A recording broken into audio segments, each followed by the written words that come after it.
Entrevistas, la vida de nosotros.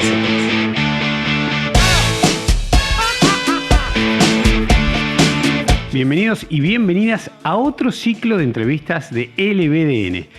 Como ustedes ya saben, siempre tenemos invitados para que nos cuenten un poco sus historias sobre todo de viaje, historias personales. Y vamos a hablar con una persona que, podríamos decir, mayor de edad, que ha decidido viajar y conocer el mundo ya teniendo 65 años. Antes no se lo había imaginado, y no se lo había imaginado porque en su vida pasaron otras cosas. Pero una vez que sus hijos decidieron empezar a viajar o a vivir la historia de ser un migrante, ella se sumó a esa forma de vida y entonces ahora los acompaña viajando, visitándolos. Así que voy a presentar a nuestra invitada del día, a Adriana Inés Russo. ¿Cómo andas, Adriana? Bienvenida a La Vida de Nosotros. Hola, bienvenido. Más cerca del micrófono, por favor. Bien, hola. Bueno, Adriana, así para que la gente entienda de dónde venís y cómo sos, por qué estás acá. ¿Por qué estás ahora, en este momento, en Berlín? En este momento llego, después de haber partido de San Martín de los Andes, Neuquén, Patagonia, Argentina. Viajo a Italia con un grupo a hacer un curso de italiano. Ajá. Y después de estar un mes en Italia, vengo a Berlín. Motivo principal para visitar a mi hijo. Ah, muy bien, muy bien. Bueno, resulta que en esta última temporada hablamos del duelo migratorio, como todas las temporadas, y en esta hablamos de qué les pasa a los que se quedan allá, padres, familia, amigos. Y decimos que damos un consejo en este capítulo muy importante, que es que si se puede, los padres o los familiares vengan a ver la vida del hijo para compartir las experiencias y ese duelo sea un poco más ameno, llevadero. Así que bueno, estás en ese camino. Sí. Y uno puede entender ahora a veces con la situación que vivimos en Argentina, cuando los hijos parten, nos entristece, obviamente, pero también tenemos una mirada esperanzadora. Y cuando llegamos y vemos después de una vez, dos veces, ahí comprendemos bien cómo es esto de vivir lejos del país. Que a veces no está esto de, qué bueno que se fueron, que viven en Europa y todo, pero cuando empezás a ver la realidad, bueno, hay muchos matices. Hay muchos matices y bueno, eso logra uno acercarse más a los hijos. Mira. Bueno, bien. De ahí vamos a partir. Interesantísimo cómo ella viene y llega entonces a Berlín, a otro país, Alemania, totalmente lejano de lo que fue su historia, su vida. Sos, si no me equivoco, descendiente de italianos, pero viviste en Las Toninas. ¿Dónde fue que creciste? En realidad, desde que nací, vivo moviéndome. Ah, mira, nací en La Plata y de bebé mis papás se fueron a Castelar. A los 5 años nos fuimos a San Clemente del Tuyú, que está cerca de Las Toninas. A los 10 años nos fuimos a vivir a Rawson, Chubut. Y cuando cumplía 40, con Pedro y mi familia, o sea, ustedes, nos fuimos a San Martín de los Andes. Ah, muy bien. Mira, o sea, ¿viajaste siempre? Siempre. Bueno, la valija está siempre lista, el bolso está siempre listo. El bolso está siempre listo. Bueno, para los que ya escucharon se dieron cuenta, tiene que ver conmigo un poquito esta persona. Así que, así es. Te mudaste siempre, viviste en San Martín de los Andes. ¿Hace cuánto que estás ahí? Y estamos desde, cumplí los 40 en San Martín, 25 años. ¿Ya hace 25 años? Ya hace 25 años. ¿Es el lugar que más estuviste? No, en Rawson estuve 30 años. Rawson, la capital de Chubut. Capital de Chubut, 30 años. Bueno, y a eso quiero ir, porque nosotros con nuestra edad, entre los 25, 35, hoy estamos en un momento donde, no podría decir la mayoría, pero por ejemplo, en mi entorno todavía decide no tener hijos y viajar, es otra forma. ¿Cómo era en tu época, cuando tenías 20 años, 25? Al revés de lo que hacen ustedes. Nos casamos muy jóvenes con Pedro y yo tenía 20 años cuando tuvimos nuestro primer hijo, Franco. ¿Cuántos años? Y yo tenía 20. 20 cuando años. Nació Franco. Ok. Después nació Sergio. Después viniste vos, Pedro, y Ayelén cuando ya tenía 30. O sea que cuando ustedes todavía, que no empezaron, Nosotros ya habíamos terminado con esa etapa. Claro, nosotros ni arrancamos, ya habían terminado 4 hijos, ya tenían. Impresionante. Sí. Y en ese momento, bueno, ¿cómo era llevar una familia de 4 hijos? Cuando tuvimos a Franco, yo trabajaba en la administración pública, tenía un buen cargo, pero decidimos con papá que lo mejor era y yo quería quedarme en casa para criarlos. Entonces ahí yo dejé el trabajo, papá se dedicaba a trabajar y yo estaba en la casa criando a los hijos. Mira. Eso pasó durante 10 años. O sea, no fue siempre así. No fue siempre así. En el intermedio de esos 10 años yo decido estudiar para maestra. Era perito mercantil y me faltaba, eran 2 años y medio más para adquirir el profesorado para la enseñanza primaria. Y eso lo termino después que nace Ayelen. Mira, o sea que con tu última hija estabas estudiando. Sí. O sea, teniendo 4 hijos. Sí. Un marido trabajando. Sí. ¿Te pusiste a estudiar? Sí. Bueno, claro, a veces no. ¿Cómo había y no tiempo? había lavarropa automático en esa fecha, ¿eh? Había que poner la ropa en el lavarropa, que diera vuelta y después había que sacar, enjuagar, bueno. Impresionante. ¿Y cómo te hacías el tiempo para hacer todo eso? Bueno, justamente yo quedé en casa, o sea, no salía a trabajar afuera. Y después ya que empecé a estudiar, me ayudaba mi vecina. Ajá. Yo me iba a las 5 de la tarde al profesorado que quedaba en Trelew, a 20 kilómetros. Sí. Y Yolanda se quedaba con ustedes hasta que venía papá del trabajo, tipo 7, 8 de la noche. Y yo después llegaba a las 10 de la noche.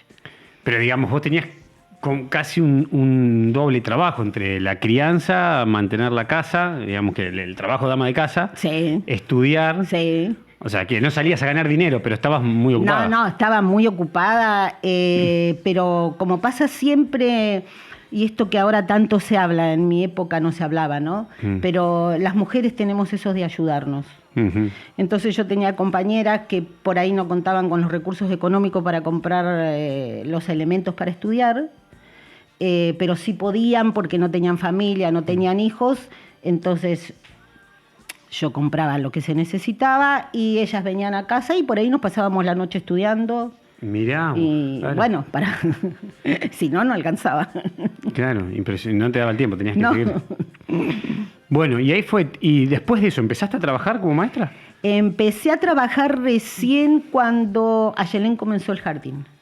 O sea, que la más chica tenía 5 años. 5 años, claro. Sí. Ahí comencé en Rawson. Primero hice una suplencia en Escuela Don Bosco, la parte de primaria, 15 días, y después el primer trabajo así ya como formal en la escuela fue en la Escuela 20. Bien. Bueno, o sea que estamos hablando de una familia, lo que podríamos decir una familia tipo, padre, madre, 4 hijos. Sí. En este caso, una vez que terminaste de estudiar, los 2 trabajaban, o sea, sí. Los 2 salían a trabajar, claro. Y ahí, bueno, ahí cómo hacías que tenías gente que cuidaba a los niños. ¿Cómo claro, tenía chicas que me ayudaban. Siempre trataba de buscar turno a la mañana, que era cuando ustedes iban a la escuela, y después a la tarde poder estar en casa. Y nos fuimos arreglando de esa manera. Bueno, entonces, claro, salías a trabajar, salían los 2 y tenías chicas que te ayudaban con la crianza de los chicos. Sí. Ahí quiero contar algo sobre las chicas que me ayudaban, sí. Todas muy buenas. En un momento tuve una señora chilena, Graciela, que trabajó un tiempo con nosotros, y después ella encontró un trabajo, otro tipo de trabajo, y me mandó a su amiga, Gladys. Ese es un capítulo aparte porque después resulta que con el tiempo Franco se va a vivir a Palena, Chile, al pueblo donde vive Gladys. Sin saber. Yo sabíamos que vivía en Palena, lo que no sabíamos si ella había regresado a Chile. Claro. Y tratamos de buscarla por el teléfono, pero no encontramos. Y el día que fuimos a acompañar a Franco y su familia, ese mismo día salimos a caminar. Le pregunta a una señora del pueblo si la conocía a Gladys y la encontramos. Y la encontraron muchos años después, o sea, para que la gente entienda, muchos años después. O sea, ella nos cuidó cuando éramos chicos, pero sí. Se encuentran, no sé, 25 años después. Sí.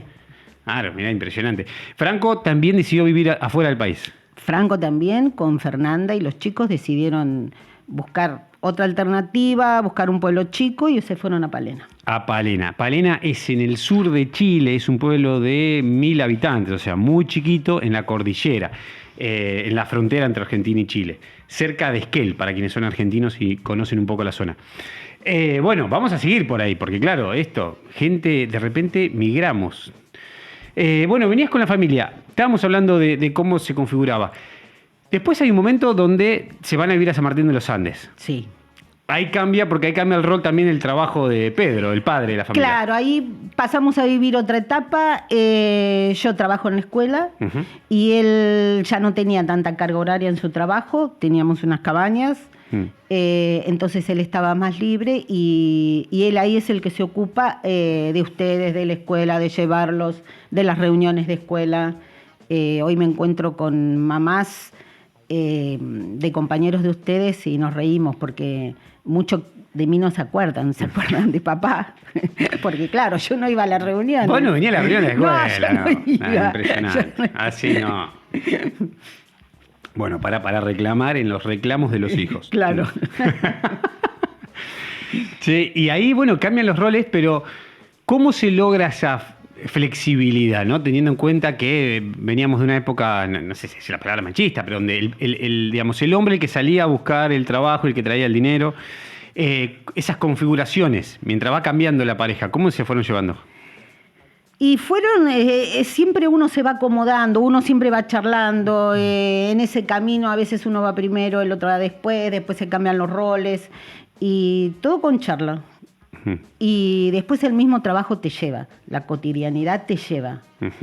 Al principio costó porque Pedro estaba acostumbrado a estar todo el día fuera, entonces al principio se levantaba temprano, iba y abría la puerta porque era como que se tenía que ir a trabajar.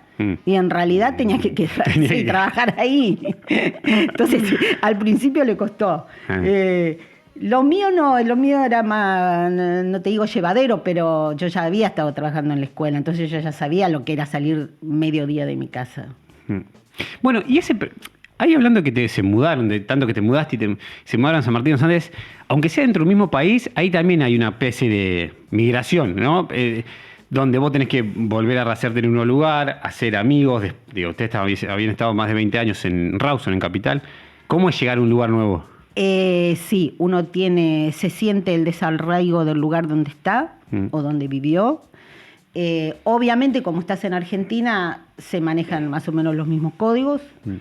Pero bueno, hay que rehacerse, hay que volverse a hacer. Nos ayudó mucho el tema de que yo trabajara en la escuela, porque eso hizo que tuviéramos nuevas amistades. Claro. Porque uno teniendo comercio, a veces se hace un poco más difícil, porque el comercio te obliga a estar vos en el lugar, entonces por ahí no salís mucho.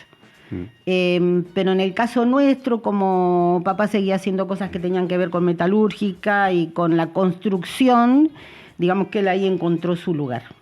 Bien, pero llevó tiempo. Llevó un tiempo.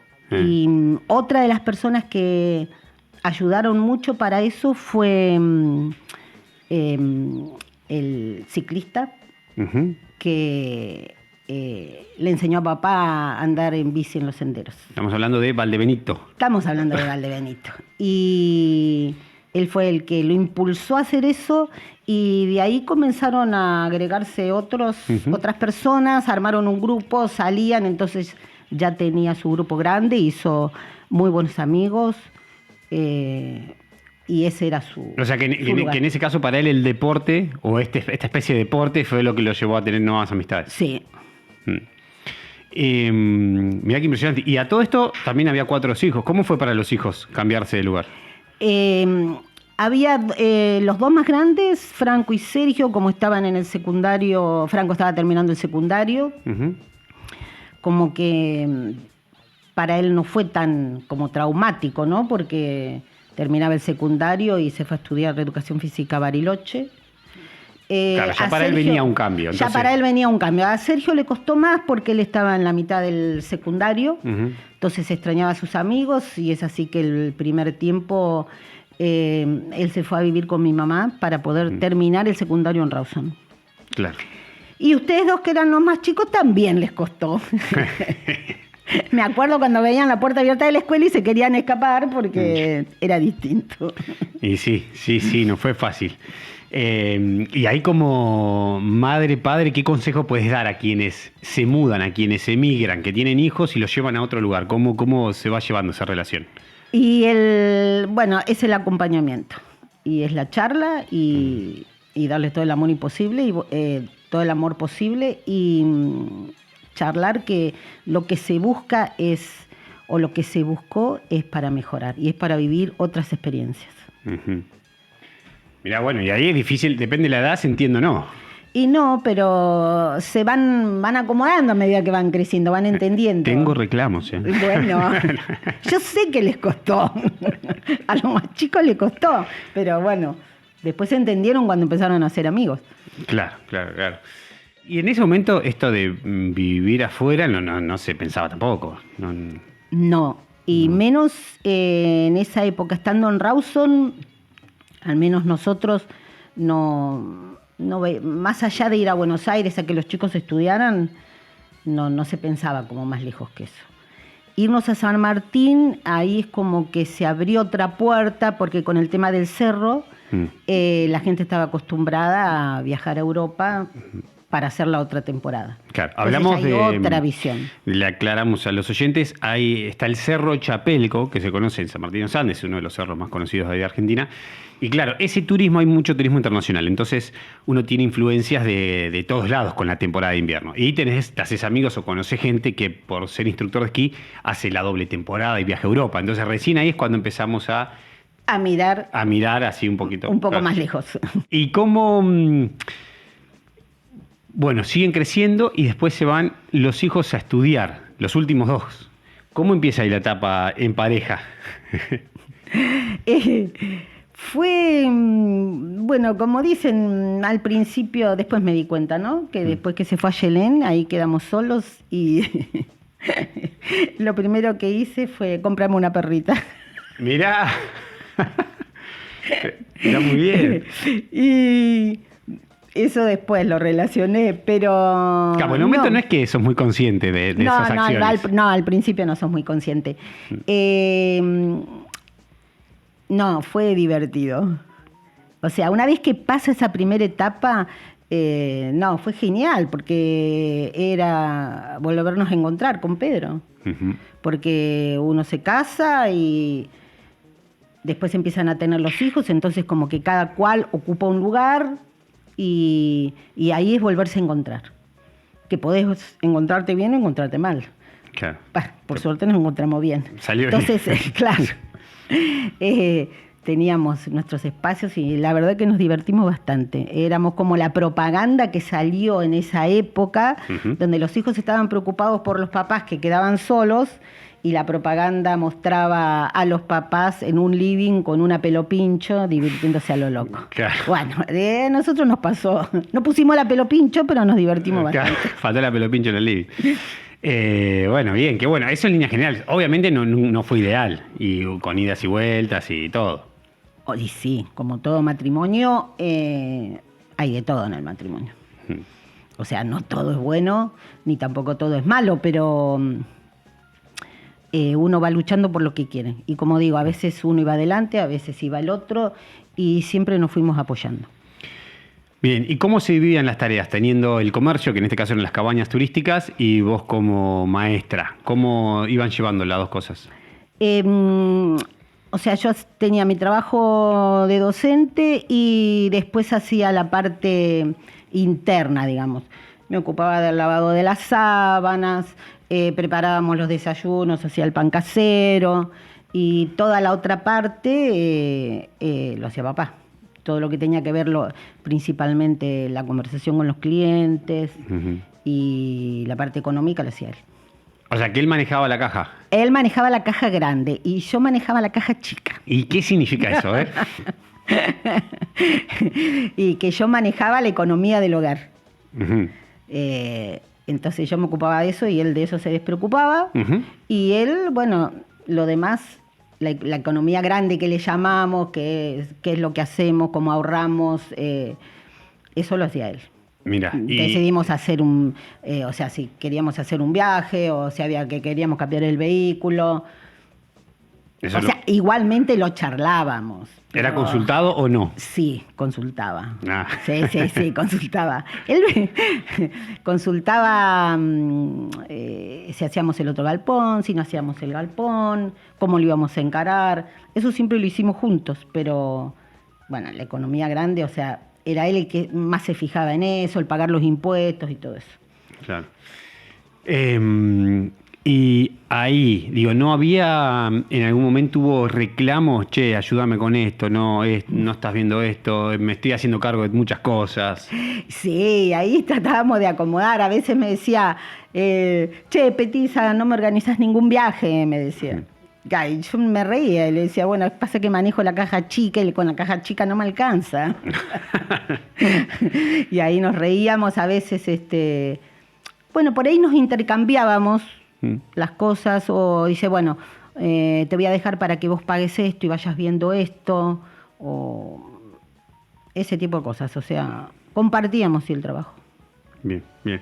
Y volviendo a los hijos, ¿cómo, para los que están viajando y bueno, no quieren tener hijos o no saben, cómo es tener hijos? ¿Qué es eso? ¿Es tan así como dicen, es tan lindo, cómo es tener hijos? Y tener hijos obviamente es una responsabilidad, hay que estar conscientes. Yo tuve cuando tenía 20 años, la verdad que no sé si estaba tan consciente, lo que había era mucho amor. Pero, y después hay que ocuparse, no se puede tener hijos para no ocuparse. Si uno decide tener hijos, hay que reorganizar su vida para eso. ¿Y qué pasa, por ejemplo, el otro día hablamos con la madurez o no de los padres para con la madurez o no de los hijos? Y ahí uno mete la pata mal, porque es un inmaduro, claro, y no sabe, y bueno, a veces actúa erróneamente, pero nunca se hace desde el lado malo, digamos, adrede o lo que sea. En la época nuestra era, cuando ustedes iban a estudiar, de permitirles que estudien lo que quisieran. Eso lo hablamos mucho con papá porque decíamos, en cierto punto ahí tendríamos que haber sido un poco más estrictos. Uh-huh. ¿Por qué? A ver. Como para darles más herramientas. Uh-huh. Sí, estudia una carrera, diríamos, como tradicional. Uh-huh. Y después sí hace lo que querés, pero uh-huh, primero que estén esas bases, que estén bien fuertes. Y claro, sentís que por ahí, como en esa época era más como que hagan lo que quieran, bueno, se dejaron llevar un poco por la ola. Se dejaron, claro. Mira, ¿te han reclamado eso? Los hijos, digo, ¿no? No como sí lo hemos charlado. Uh-huh. Y lo charlamos con Pedro y con ustedes. Uh-huh. Me acuerdo que estábamos en la confitería en el Dublin cuando charlamos sobre eso y sobre lo que nosotros sentíamos que habíamos fallado. Claro.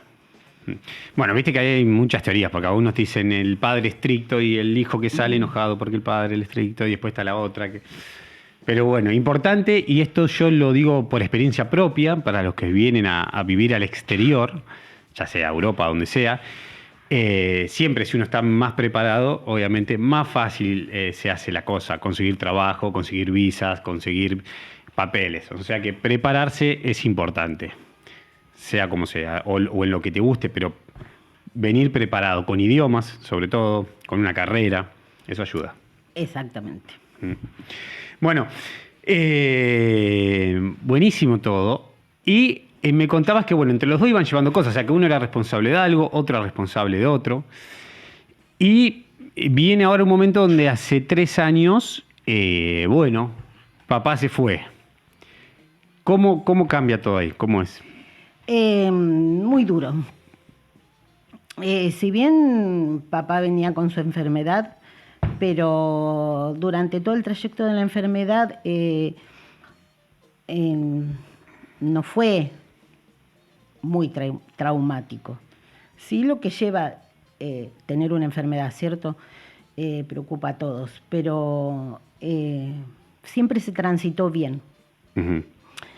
Ahora, después que él se fue, muy duro, muy duro. El primer año para mí fue durísimo.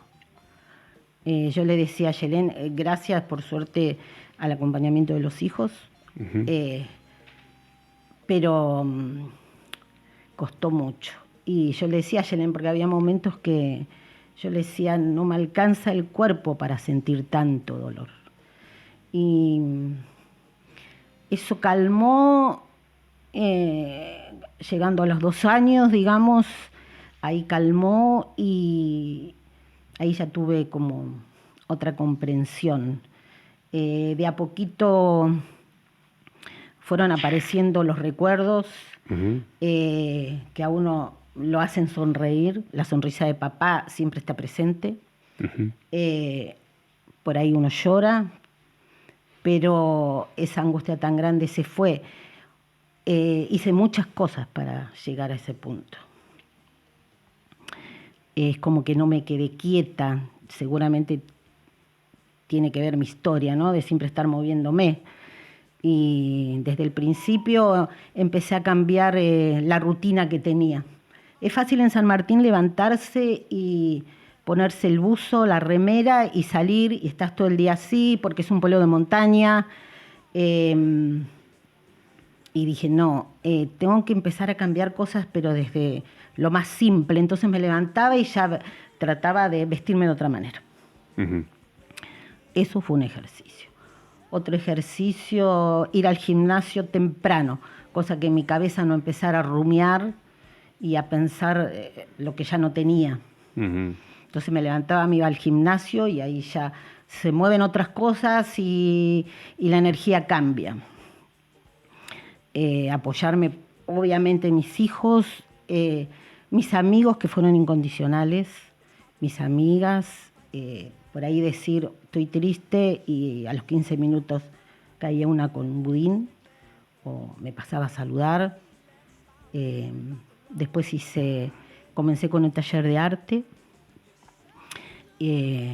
porque quería empezar a dibujar. Había hecho yo cosas, pero siempre sin, digamos, la técnica.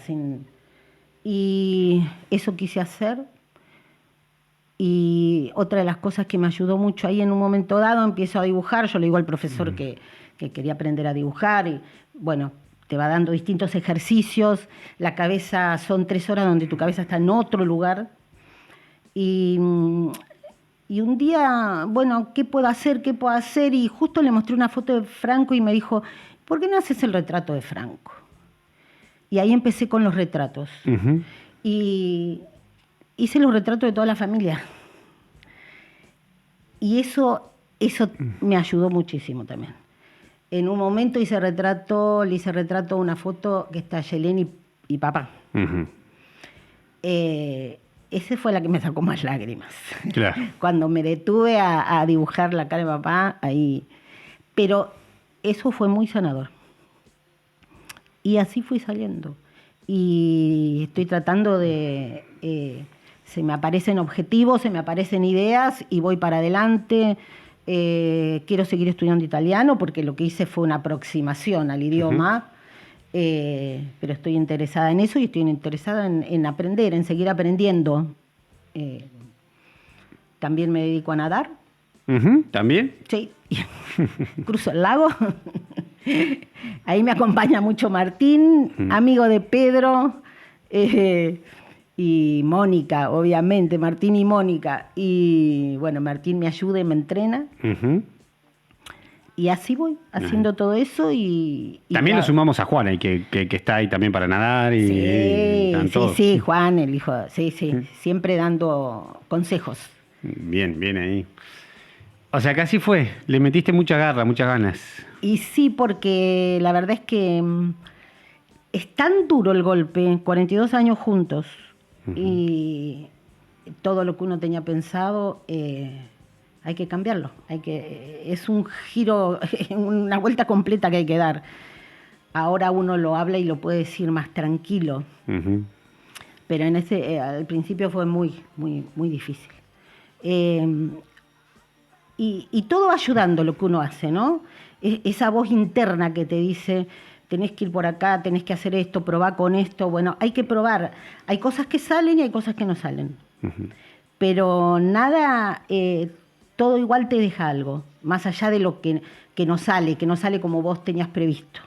Igualmente te deja algo porque el camino que uno transita para lograrlo, eso es lo que queda.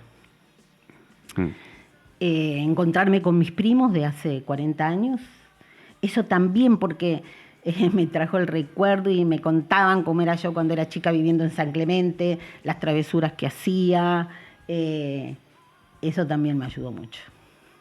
Claro, y viene una época donde también hay reencuentros, porque al quedarte sola, de vuelta empiezan a aparecer esas relaciones. Empiezan a aparecer esas relaciones y hay que tratar de... O sea, a mí se me presentó la oportunidad, ¿no?, de volver a reencontrarme y también de intentar crear relaciones nuevas. Bueno, eso es importante también, porque si no te quedas como el mismo círculo. Y si no, como que estás siempre en el mismo lugar y yo dije, no, tengo que... Me lo digo, no es que me dije, me lo dije y me lo digo. Tengo que hacer cosas nuevas y tengo que probar cosas nuevas. ¿Qué es lo que puede pasar? Nada. Así que esto del grupo de Italia, también fuimos y me tocó estar en un departamento con 3 mujeres más que no nos conocíamos. Uh-huh. Y lo que logramos fue increíble. Bueno, pero para que el oyente entienda, entonces, pasa todo esto, empezás a salir después de 2 años y sola encontraste un grupo de personas que quieren aprender italiano y en ese grupo está este proyecto de venirse a Italia un tiempo a hacer unas clases de italiano. Así nace. Así nace por medio de Alejandra, uh-huh, consuegra de una amiga mía, uh-huh, consuegra de Mónica. Nos vimos 2 veces en San Martín y el día que fuimos a tomar un café, bueno, ella también sola, y nos contamos qué nos gustaba, qué no nos gustaba. Yo le dije que estaba haciendo un cursito de italiano y ella me dice que también estaba estudiando italiano y que estaba la posibilidad de hacer este viaje al otro año. Digo, bueno, si el viaje se organiza, teneme en cuenta que me gustaría ir. Y ahí empezó todo. Después, bueno, fue increíble. O sea, la experiencia fue increíble con la profesora de ellas, con las 4 amigas que estábamos en el mismo, con las 3 amigas que en el mismo departamento, hoy son amigas, más todo el otro grupo. Y éramos 30 personas. Y lo más loco que también se dio es que todas son de Villa del Parque. Que, bueno, para que la gente sepa, Villa del Parque es donde tenemos, o tienen mis padres en realidad, un departamento que lo compraron cuando nos fuimos a estudiar a Buenos Aires. Y claro, se da que esa gente encima es de ese lugar. O sea, que se da esa casualidad que es espectacular porque ahí tenés también un lugar donde aterrizar. Exactamente. O sea que ahora voy a Villa del Parque y tengo todo este grupo de... Y tenés este grupo de nuevas amigas. De nuevas amigas. Mirá, sí, qué bueno. Bueno, qué coraje, porque hay que salir así a viajar. Y sí, este es el primer viaje que no lo hago con Pedro. Y al principio, como estábamos con este grupo de amigas, con Alejandra, y bárbaro, llegar a Italia, todo bien, todo perfecto. Cuando nos separamos con Alejandra en Roma... Uh-huh. Ella viaja para Buenos Aires y yo vengo para Alemania. Cuando me subo en el avión, y una vez que me siento, ahí me di cuenta que estaba en otro mundo. Nadie hablaba ni en italiano, nadie hablaba en castellano. ¡Wow! ¡Qué loco que es esto! Yo miraba para todos lados, dije, y justo por suerte me tocó una compañera peruana. Así que ella también tenía ganas de hablar en castellano y vinimos... todo el viaje hablando con la peruana. Wow, pero claro, ahí te diste cuenta que estabas en otro mundo. Estaba en otro mundo. Y... O sea, ¿todo el viaje te lo organizaste vos o en realidad te ayudó tu hija, te ayudaron? ¿Cómo fue? La parte para ir a Italia, no, esa con Alejandra me iba diciendo tenemos que hacer esto, conectarme con el muchacho que era que compraba los pasajes, conectarme con el señor que había que pagarle la estadía. Todo eso lo fui haciendo yo. O sea, que tú lo hiciste vos. Eso lo hice yo, sí. Un montón. Sí. Y los otros viajes internos a Alemania, no, te pedía vos que me compraras el pasaje. Y, o sea, primero, antes de venir a Berlín, voy a Colonia. Ujú. porque Silvia y su marido, el Tano, me invitan a que vaya a su casa, así que digo, la primera parte del viaje me voy a Colonia, estoy con Silvia y ellos me esperaban en el aeropuerto. Bien. Pero bueno, todo muy loco, bajar del avión, nadie habla castellano, digo, muy buenas las señales gráficas porque con eso Te iba guiando. me iba guiando con las señales. Primero me paré en un lugar a buscar la valija que no era el avión donde yo había venido, ahí me di cuenta y bueno, me fueron pasando todas esas cosas. Y esa semana, buenísimo, con Silvia y el Tano, lo que me han hecho conocer todos esos pueblos medievales, los castillos, increíble, eso fue Buenísimo. increíble. Después en tren vine a Berlín, que te dije, sacame el pasaje en tren porque yo quiero la experiencia del tren. Ujú. ¡Ay, el tren! Mi vida, el tren. Bueno, ahí así para hacer una introducción. Le compro el pasaje y claro, compro un pasaje que sea directo de Colonia a Berlín. Ese mismo día yo tenía otro viaje, así que nos encontrábamos acá en Berlín, yo le iba a buscar a donde llega el tren. Pero por un par de horas íbamos a estar desconectados. Bueno, ¿y qué pasó?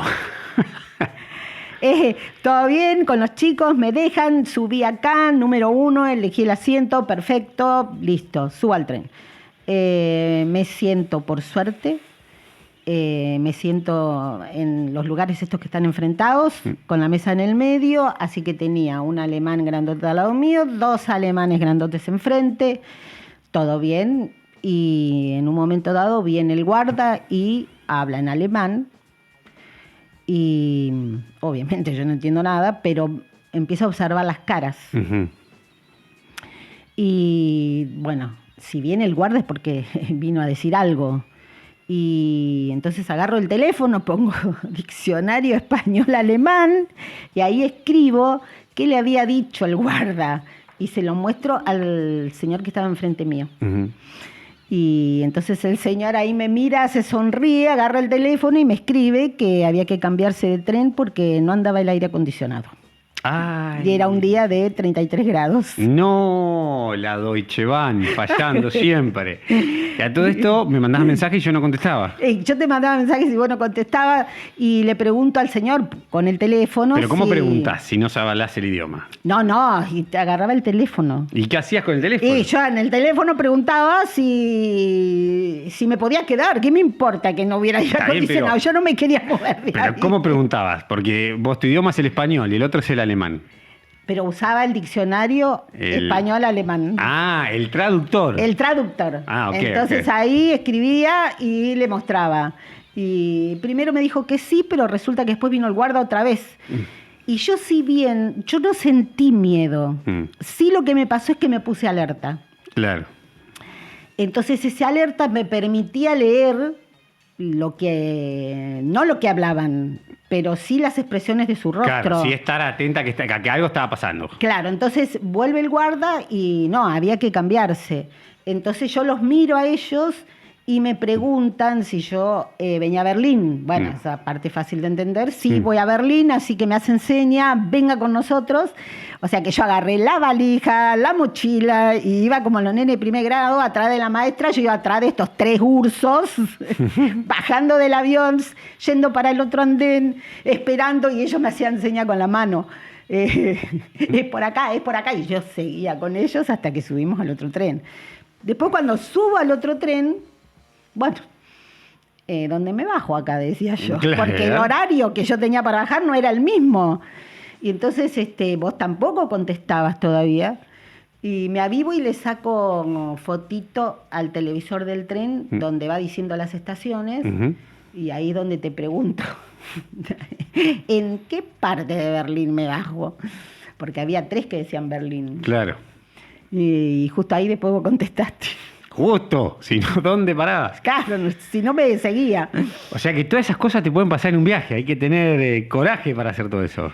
Sí, pero todo se resuelve. O sea, yo lo que me gustó que no tuve miedo, sí estuve atenta.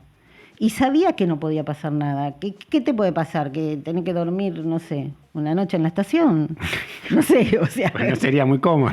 No, pero más que eso, no, otra cosa no va a pasar. Ujú. Y después así, bueno, viste cómo me estoy manejando, que voy al súper. Me enseñaste a irme de acá hasta la antena de televisión, que son 5 kilómetros. Muy bien. Bicicleta. En bicicleta, porque también andás en bici. Y sí, también ando en bici. Bien. ¿Recomendás andar en bicicleta? Es espectacular la bici. ¿Sí? Sí. Recomiendo que se suban a la bici. Y bueno, acá en Berlín, obviamente, está todo preparado. Acá es un lujo andar en bici. Claro. Es poco peligroso. Es poco peligroso, sí. Y está todo señalizado. Me gusta la estética de Berlín. Uh-huh. Me gusta ver el tren, me gusta ver el tram, cómo se cruzan, paran, la gente sube. Es como que estoy en una película y estoy ahí adentro. Muy bueno. Bueno, y ahora hablando un poco de la experiencia de tus hijos que se fueron a vivir a otro lugar. Yo en este caso, o Franco en Chile. ¿Qué ves de esto, de que vivir afuera, lejos de la familia? ¿Cuáles son los retos? ¿Cómo lo ves vos como madre? Por suerte, o sea, bueno, en tu caso todavía no tenés hijos. Uh-huh. O sea que esa parte no me la pierdo. Claro. Y en el caso de Franco, con Lau y con Vicente, obviamente se pierde el no estar tan cerca, pero puedo viajar porque estamos a 750 kilómetros, entonces uno trata de hacer los viajes seguidos, digamos. Claro, es más cerca. Es más cerca. Pero sí se pierde la cotidianidad, se pierde. Y uno le gustaría tenerlo cerca, pero también están felices con lo que eligieron. Uh-huh. Y si están felices con lo que eligieron, así es como que hay que moverse. Uh-huh. Y puede ser que como no hay cotidianidad, los momentos de encuentro podrían ser de mayor calidad. ¿Pasa eso o no? Los momentos de encuentro son muy lindos. Uh-huh. Mayor calidad no. La verdad que yo cuando voy la paso re bien con los chicos, los aprovecho porque ellos están trabajando, entonces yo me quedo en la casa y les preparo la comida que quieren. A Vicente le gustan los guisos bien sopudos, entonces me dice que le prepare y lo que sea, o él hace tallarines caseros, les hago tallarines caseros. Me permito como hasta que jugar más con ellos, porque cuando hice los panqueques, abuela, ¿por qué no le pones colorante? Hicimos los panqueques de colores. Claro. Y están muy buenas ya con la edad que tienen y las conversaciones que tenemos. Uh-huh. Bien, bueno. Y esto, aparte, bueno, te abrió la puerta de viajar y conocer. Sí, claro. Eso es, papá siempre me cargaba, porque decía yo a tu mamá, le decía a Yelén, no le puedo decir, che, quiero ir a tal lado, porque tu mamá ya tiene el bolso hecho. Yo ya me subía y me iba. Ya estaba arriba de la moto. Sí. Bueno, y o sea que podríamos decir que la flexibilidad caracterizó un poco todo.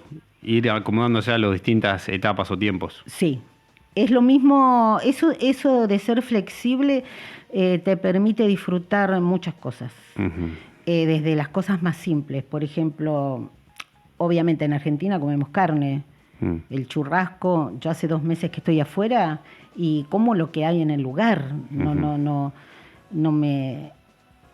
reniego de eso y trato de probar comidas distintas. Sin pensar, este estilo o el otro estilo. Claro. ¿Y has probado algo rico acá en Alemania? Y todo lo que... comida tailandesa, las salchichas alemanas, la sopa esa... la sopa que en el museo. La sopa en el museo. Sí, todo eso. La cerveza, acá tomo más cerveza que en Argentina. Mira. Porque la siento más suave. Claro.